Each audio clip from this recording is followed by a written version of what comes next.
What else is next? Chapter 1. Friday, March 6th.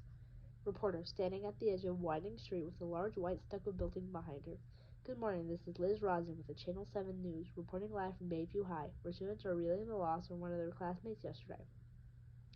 It is the second tragic teenage death in the past 18 months for this small town, and the mood outside the school is one of shock deja vu. Cut to two girls, one wiping tears, the other stone-faced, crying girl. It's just really sad. Like, sometimes I feel as though Bayview's cursed, you know? First Simon, and now this? Stop it, girl. This isn't anything like what happened with Simon. Reporter, angling her microphone towards the crying girl. Were you and the deceased student close? Crying girl. Not like close, or at all close. I mean, I'm just a freshman. Reporter, turning to the other girl. And how about you? Stop it, girl. I don't think we're supposed to be talking to you. 10 weeks earlier. Reddit. Vengeance's Mind Stuff Form. Thread started by Baby 2020. Hey, is this the same group Simon Kelleher used to post with? Greetings. One and the same. Why'd you move? Why are there hardly any posts? Too many gawkers and reporters on the old site. We have new security managers. Lesson learned from our friend Simon, who I'm guessing you know based on your username. Everyone knows Simon. Well, knew him. It's not like we were friends, though. Okay, so what brings you here? I don't know. Just stumbled across it. Bullshit. This is a forum dedicated to revenge. It's not easy to find. You're here for a reason. Or what is it? Or should I say who? Who? Somebody did something horrible. It wrecked my life and so many others. Meanwhile, nothing happened to them, and I can't do anything about it. Same. We have a lot in common. It sucks when the person who ruined your life gets to walk around like always, as if what they did doesn't matter. I beg to disagree with your conclusion, though. There's always something you can do. Chapter 1. Maeve. Monday, February 17th. My sister thinks I'm a slacker. She's not coming around and saying it, or texting it technically, but it's heavily implied. Did you check out the list of colleges I said? Winter of your junior year isn't too early to start looking. It's actually kind of late. We could visit some places when I'm home for Ashton's bachelorette party if you want. You should apply somewhere totally out of your comfort zone too. What about the University of Hawaii? I look up from the text flashing across my phone to meet Knox Meyer's questioning gaze. Bronwyn thinks I should go to the college at the University of Hawaii. I report. And he almost chokes on his mouth full of empanada. She does realize it's on an island, right? He asked, reaching for a glass of water and draining half of it in one gulp. The empanadas at Cafe Congo are legendary in Bayview, but they're a lot to take if you're not used to spicy food. Knox, who moved here from Kansas in middle school and still counts mushroom soup-based casseroles among his favorite meals, most definitely is not. Has she already forgotten that you're vehemently anti-beach? I'm not anti-beach, I protest. I'm just not a proponent of sand or too much sun or undertow or sea creatures. Knox's eyebrows climb higher with each and every sentence. Look, you're the one who made me watch Monsters of the Deep, I remind him. My ocean phobia is mostly your fault. Knox was my first ever boyfriend last summer. Both of us too inexperienced to realize we weren't actually attracted to one another. We spent most of our relationship watching the Science Channel, which should have clued us in quicker that we were better off as friends. You've convinced me, Knox says drily. This is the school for you. I look forward to reading what will undoubtedly be a heartfelt application essay when it's due. He leans forward and raises his voice for emphasis. Next year. I sigh, drumming my fingers on the brightly tiled table of Cafe Congo. It is an Argentinian cafe with deep blue walls and a tin ceiling. The air, a fragrant mix of sweet and savory scents. It is less than a mile from my house and became my favorite place to do homework once Bronwyn left for Yale and my room was suddenly much too quiet. I like the friendly bustle of the cafe and the fact that nobody minds if I spend more than 3 hours here and only order coffee. Bronwyn thinks I'm behind schedule, I tell Knox. Yeah, well, Bronwyn practically had her Yale application ready in preschool, didn't she? He says. We have plenty of time. Knox is like me, a 17-year-old junior at Bayview High, older than most of his classmates. In his case, it's because he was small for his age in kindergarten and his parents held him back. In mine, it's because I was in and out of hospitals with leukemia for half my childhood. I guess I reach over to grab Knox's empty plate and stack it on top of mine, but knock over the salt shaker instead, sending white crystals scattering across the table. Almost without thinking, I take a pinch between two fingers and throw it over my shoulder, warding off bad luck, like Kita taught me. My grandmother has dozens of superstitions, some Colombian and some she picked up after living in the United States for 30 years. I used to follow them when I was little, especially when I was sick. If I wear the beaded bracelet Ita gave me, this test won't hurt. If I avoid all the cracks in the floor, my white cell count will be normal. If I eat 12 grapes at midnight on New Year's Eve, I won't die this year. Anyways, it's not the end of the world if you don't go to college right away, Knox says. He slouches in his chair, pushing a shock of brown hair off his forehead. Knox is so lean and angry that even after stuffing himself with all of his empanadas and half of mine, he still looks hungry. Every time he's at our house, one or both of my parents try to feed him. Lots of people don't. His glance flicks around the restaurant before landing on Addie Prentice, pushing through the kitchen doors with a tray balanced in one hand. I watch Addie wind her way through Cafe Congo, dropping off plates of food with practiced ease. Over Thanksgiving, the true crime show Mikhail Powers Investigates aired its special report, The Baby 4. Where are they now? Addie agreed to be interviewed for the first time ever, probably because she could tell that the producers were gearing up to present her as a slack for the group. My sister made it to Yale, Cooper has a splashy scholarship to Cal State Fullerton, and even Nate was taking a few community college classes, and she wasn't having it. No baby former beauty queen peaks in high school headline for Adelaide Prentice. If you know what you want to do when you graduate, great, she said, perched on a stool in Cafe Congo with the date special written in brightly colored chalk and often blackboard behind her. If you don't, why pay a fortune for a degree you might never use? There's nothing wrong with not having your entire life mapped out when you're 18 or 17. I eye my phone warily, waiting for another barrage of Bronwyn text. I love my sister, but her perfectionism is a hard act to follow. The evening crowd is starting to arrive, filling the last of the tables as someone turns all the wall-mounted big screen televisions to Cal State Fullerton's baseball season opener. Addie pauses when her tray is almost empty, scans through smiling when she catches my eyes. Makes her way to her corner table and places a small plate of frijoles between Knox and me. The dulce de leche sandwich cookies are a Cafe Congo specialty, and they're the only thing Addie has learned to make during her 9 months of working here. Knox and I both reach for them at the same time. Guys want anything else? Addie asked, tucking a lock of silvery pink hair behind her ears.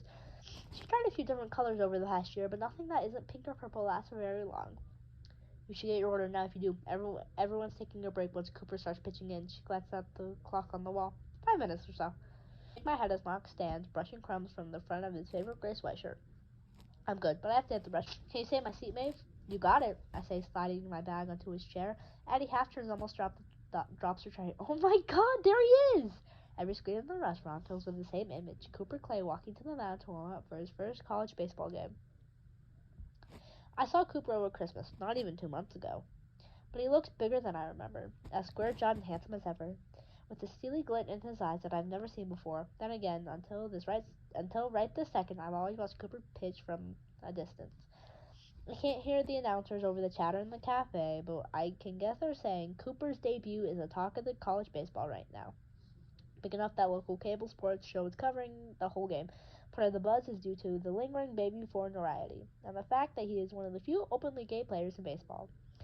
But it's also because he's been tearing up spring training. Sports analysts are taking bets on whether he'll jump to the majors before he's finished a college season.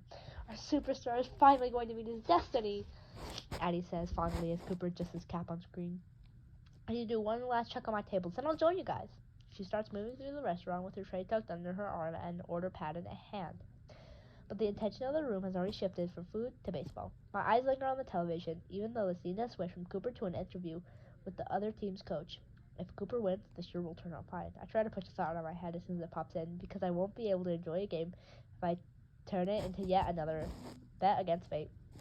A tear scrapes noisily beside me, and a familiar black leather jacket brushes up against my arm. What's up, Maeve? Nate McCauley asked, settling into his chair. His eyes rove across the sodium spider tabletop. Uh-oh, Salt Massacre. We're doomed, aren't we? Hot and hot, I say, but my lips twitch. Nate's become like a brother to me since he and Bronwyn started dating almost a year ago. So I suppose teasing comes with the territory. Even now, when they're on a break for the third time since Bronwyn left for college, after spending last summer angsting over whether a 3,000-mile long-distance relationship could work. My sister and her boyfriend has settled into a pattern of being inseparable, arguing, breaking up, and getting back together. That, oddly, seems to work for both of them. Nate just grins, and we lapse into a comfortable silence. It's easy to hang out with him and Addie and the rest of Bronwyn's friends. Our friends, she always says, but it's not really true. They were hers first, and they wouldn't be mine without her. My phone buzzes as if on cue, and I look down for another text from Bronwyn. Has the game started? Soon, I type. Cooper's warming up. I wish we were on ESPN so I could watch. Pacific Coast Sports Network does not sadly air in New Haven, Connecticut, or any place outside a 3-hour radius of San Diego, and they don't live stream online either. I'm recording it for you, I remind her. I know, but it's not the same. Sorry. I swallowed the last of my cookie watching the gray dots linger on my phone for so long that I'm positive I know what's coming next. Bronwyn is a fast texter. She never hesitates unless she's about to say something she thinks she shouldn't, and there's currently only one topic on our self-imposed do not raise list. Sure enough, is Nate there? My sister may not live with me anymore. That doesn't mean I can't give her a hard time. Who? I text back and glance at Nate. Bronwyn says hi. I tell him. His dark blue eyes flash, but his expression remains impassive. Hi back. I get it, I guess. No matter how much you care about someone, things change. When they used to be around all the time, and suddenly they're not. I feel it too, in a different way. But Nate and I don't have the sort of dynamic where we talk about our feelings. Neither of them has that with anyone, really, except for Bronwyn. So I just make a face at him. Repression is unhealthy, you know. Before Nate can reply, there's a sudden flurry of activity around us. Knox returns, Addie pulls a chair over to our table, and a plate full of tortilla chips covered in shredded steak, melted cheese, and chimichurri. Cafe Congo's version of nachos materializes in front of me. I look up in the direction they came from to meet a pair of deep brown eyes. Game snacks, Luis Santos says, transferring the towel he used to hold the plate from his hands to his shoulder. Luis is Cooper's best friend from Bayview High, the catcher to Cooper's pitcher on the baseball team until they both graduated last year. His parents own Cafe Congo, and he works here part-time while taking classes at City College. Ever since I made this corner table my second home, I see more of Luis than I did when we went to school together. Knox lunges for the nachos like he didn't just polish off 2 servings of empanadas and a plate of cookies 5 minutes ago. Careful, it's hot, Luis warns, lowering himself to the chair across from me. I immediately think, yeah, you are, because I have an embarrassing weakness for good-looking jocks that bring out my inner 12-year-old. You think I would have learned my lesson after my one-sided crush on a baseball player landed me on a humiliating post on Simon Kelleher's About That Gossip blog freshman year? But no. I'm not really hungry, but I extracted chip from the bottom of the pile anyways. Thanks, Luis, I say, sucking the salt from one corner. Nate smirks. What were you saying about repression, Maeve? My face heats, and I can't think of a better response than to stuff the entire chip into my mouth and chew aggressively in Nate's general direction. Sometimes, I don't know what my sister sees in him. Damn it, my sister. I glance at my phone with the stab of guilt on the string of sad emojis from Rollin. Just kidding. Nate looks miserable. I reassure her. He doesn't, because nobody wears the I don't give a crap mask as effortless as Nate McCauley, but I'm sure he is. Phoebe Lawton, another Cafe Congo waitress, and a junior in our class, hands around glasses of water before taking a seat at the far edge of the table, just as the first batter from the opposing team saunters up to the home plate. The camera zooms in on Cooper's face as he brings up his glove and narrows his eyes. Come on, Coop, Luis murmurs, his left hand curling instinctively into his catcher's mitt. Play ball. 2 hours later, the entire cafe is filled with an excited buzz after Cooper's near-flawless performance. 8 strikeouts, 1 walk, 1 hit, and no runs through 7 innings. The Cal State Fullertons Titans are winning by 3, but nobody in Bayview cares that much now that the relief pitcher has taken over for Cooper. I'm so happy for him, Addie beams. He deserves this so much after, her smile features. After everything. Everything is too small of a word to cover what happened when Simon Keller decided to stage his own death almost 18 months ago and frame my sister, Cooper, Addie, and Nate for his murder. The McCall Powers Investigates Thanksgiving special rehashed it all in excruciating detail, from Simon's plot to trap everyone in detention together to the secrets he arranged to leak on about that to make it seem like the other 4 had reasons for wanting him dead. I watched the special with Bronwyn while she was home on break. It brought me back to the year before when the story became a national obsession, and news van crowded our driveway every day. The entire country learned that Bronwyn stole testing in A chemistry, that Nate sold drugs while on probation for selling drugs, that Addie cheated on her boyfriend Jake, who turned out to be such a controlling trash fire that he agreed to be Simon's accomplice, and Cooper was falsely accused of using steroids and outed before he was ready to come out to his family and friends. All of which was a nightmare, but not nearly as bad as being suspected of a murder. The investigation unfolded almost exactly the way Simon planned, except for the part where Bronwyn, Cooper, Addie, and Nate banded together instead of turning on one another. It's hard to imagine what this night would look like if they hadn't. I doubt Cooper would have almost pitched a no-hitter in his first college game, or that Bronwyn would have made it to Yale. Nate would probably be in jail. And Addie, I don't like to think about where Addie would be, mostly because I'm afraid she wouldn't be here at all. I shiver. Lewis catches my eye. He raises the glass with the determined look of a guy who's not about to let his best friend's draft turn sour. Yeah, where's the karma? And for Cooper for kicking ass in his first college game. To Cooper, everyone echoes. We have to plan a road trip to see him, Addie exclaims. She reaches across the table and taps Nate's arm as he starts gazing around the room like he's calculating how soon he can leave. That includes you. Don't try to get out of it. The whole baseball team will want to go, Lewis says. Nate grimaces in a resigned sort of way because Addie is a force of nature which she's determined to make him socialize. Phoebe, who shifted closer to Knox and me as the game wore on, and other people left, reaches out to pour herself a glass of water. Baby was so different without Simon. But it also isn't, she murmurs so quietly that only Knox and I can hear.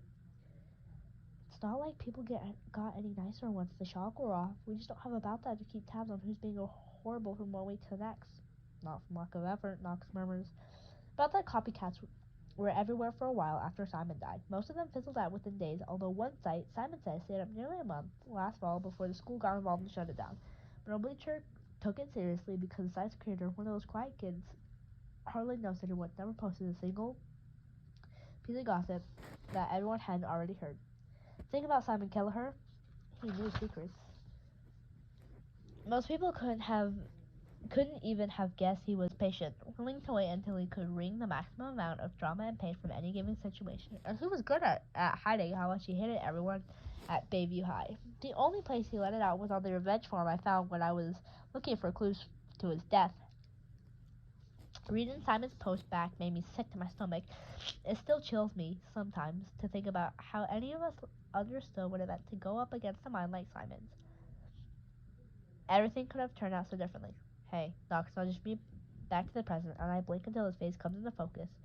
It's still just the three of us locked into our side conversation. I don't think last year's seniors ever let themselves dwell on Simon for too long. Don't look so serious. The past is past, right? Right, I say, then twist my seat as a loud groan goes up from the Cafe Congo crowd. It takes a minute for me to understand what's going on, and when I do, my heart sinks. Cooper's replacement loaded the bases in the bottom of the ninth inning, got pulled, and the new pitcher just gave up a grand slam. All of a sudden, Cal State's 3-run lead has turned into a walk-off, one-run loss. The other team mobs the hitter at the home base plate, piling on top of him till they collapse in joyful heat. Cooper, despite pitching like a dream, didn't get his one. No! Lewis moans, burying his head in his hands. He sounds like he's in physical pain. This is bullshit. Phoebe winces. Ooh, tough luck. Not Cooper's fault, though. My eyes find the only person at the table I can always count on for an unfiltered reaction. Nate. He looks from my tense face to the salt scattered across our table and shakes his head like he knows the superstitious bet I made with myself. I can read the gestures played as if he spoke. Doesn't mean anything, Maeve. It's just a game. I'm sure he's right, but still, I really wish Cooper had won.